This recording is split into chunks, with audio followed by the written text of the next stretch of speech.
2024 akan mempresentasikan hasil diskusi kami dalam observasi kunjungan ke Sekolah Alam SDIP Nurul Islam. Berikut adalah anggota dari kelompok kami. Rian Nurma Putra, NPM 16. Muhammad Rafizul Julianto, NPM 039. Saya Sulfianinda Rahmadita, NPM 019. Putari Lestari, NPM 032. Dewi Noara Hadia, NPM 034. Saya Novia Faragila, NPM 003. Hasim Munawar, NPM 105. Saya Muhammad Toyo Nugroho, NPM 035. Dan dua teman kami yang melakukan observasi secara online dengan nama Nuzul Indriani dengan NPM 005 dan Ega Sriwidiati dengan NPM 021. Berikut adalah hasil observasi kami. Selamat menyaksikan. Menurut Morgenson and Meyer, pengertian sekolah alam adalah sekolah yang menekankan pada pendidikan lingkungan dalam menjalankan aktivitas siswa di sekolah. Hal ini sejalan dengan Pusek 2006 yang menyatakan bahwa sekolah alam adalah sekolah masa depan yang menjalankan proses belajar yang dihubungkan dengan konsep realitas kehidupan siswa. Ciri-ciri sekolah alam. Yang pertama, siswa lebih banyak belajar di alam terbuka. Yang kedua, Pembelajaran lebih variatif. Yang ketiga, siswa lebih peduli terhadap lingkungan. Yang keempat, siswa lebih dapat berekspresi. Yang kelima, media pembelajaran lebih banyak dan menarik. Selanjutnya, metode pembelajaran yang ada di sekolah alam. Di sekolah alam, tepatnya di SDIP Nurul Islam, lebih mengutamakan pembelajaran menggunakan metode action learning. Jadi, siswanya terlibat langsung di pembelajaran yang nyata. Yang kedua yaitu di SD Nurul Islam sendiri itu menerapkan market day, open house, serta kelas dan outbound. Selain itu, setiap akhir pembelajaran dalam satu tema atau subtema yang telah diselesaikan, mereka membuat output, diantaranya yaitu pentas seni atau lomba-lomba. Selanjutnya, kultur sekolah alam SDIP Nurul Islam. Yang pertama, terdapat penguatan religi seperti sholat duha berjamaah di waktu pagi hari, kemudian tadarus Al-Quran pada pagi hari, dan juga melakukan sholat fardu berjamaah pada waktu zuhur dan asar. Selanjutnya, di SDIP Nurul Islam melakukan perawatan lingkungan dalam konsep Jumat Bersih. Selanjutnya, Yang ketiga, penguatan jiwa kepemimpinan yang intens. Yang keempat, penguatan jiwa entrepreneur dan kewirausahaan melalui magang dan marketing. Kekurangan dari sekolah alam. Yang pertama, cuaca yang tidak menentu. Contohnya, anak akan lebih terganggu karena cuaca yang tidak menentu. Medan berbahaya, jalanan licin, dan anak mudah terserang pilek dan demam pada saat hujan. Yang kedua, belum tentu cocok untuk semua anak. Contohnya, si anak bila mempunyai kebutuhan khusus yang mengharuskan menggunakan kursi roda. Untuk amannya, sekolah alam akan kembali lagi ke ruangan tertutup untuk mengantisipasi jika yang dikunjunginya adalah medan berbahaya, contohnya hutan.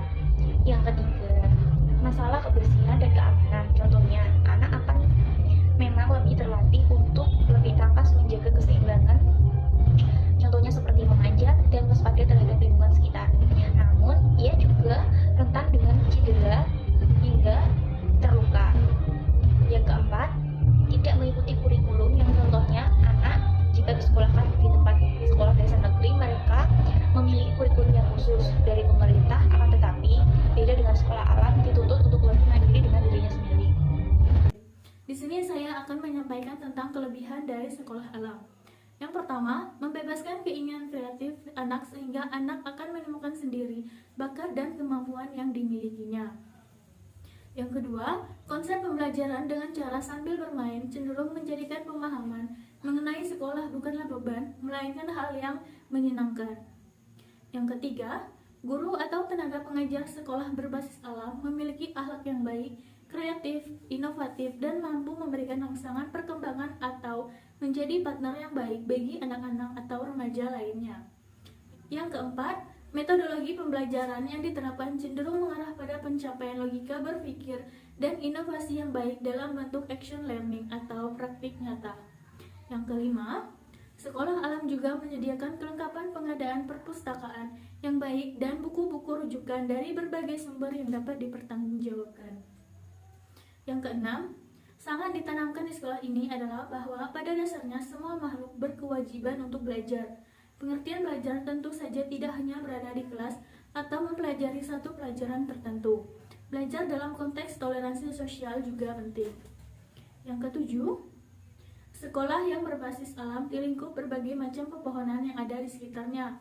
Misalnya area petik hidup, pohon kelapa, pisang, ketela, padi, jambu, rambutan, mangga, dan sebagainya. Yang kedelapan, materi pembelajaran juga disesuaikan dengan kompetensi kurikulum pada rentang waktu tertentu dan terprogram secara matang.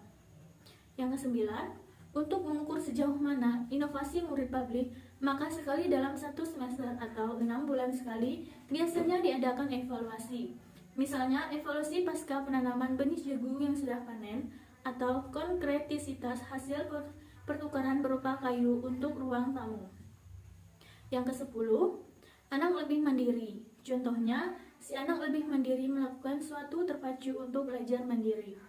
Yang ke-11, melatih fokus anak pada sekitar. Contohnya, anak akan lebih terlatih untuk meneliti suatu hal seperti tanaman, serangga terhadap guru dan teman-temannya.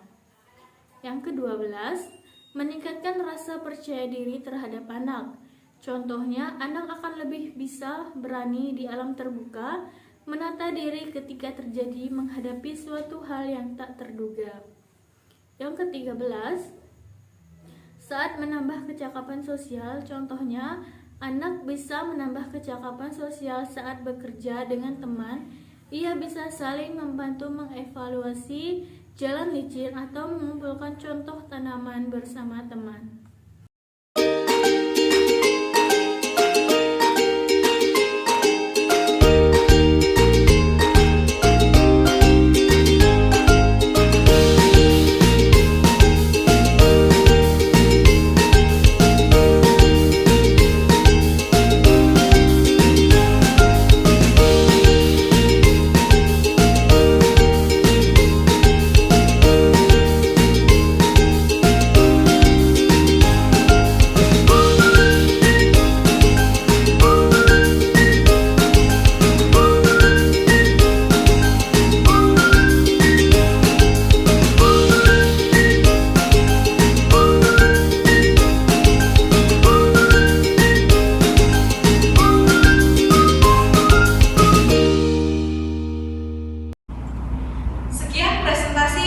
Dari hasil diskusi observasi Sekolah Alam SDIT Nurul Islam dari kelompok kami, kelompok 4, kami ucapkan banyak terima kasih kepada seluruh pihak yang telah membantu kelancaran kami, terutama kepada dosen pembimbing kami, Bapak Taufik Muhtarom MPD.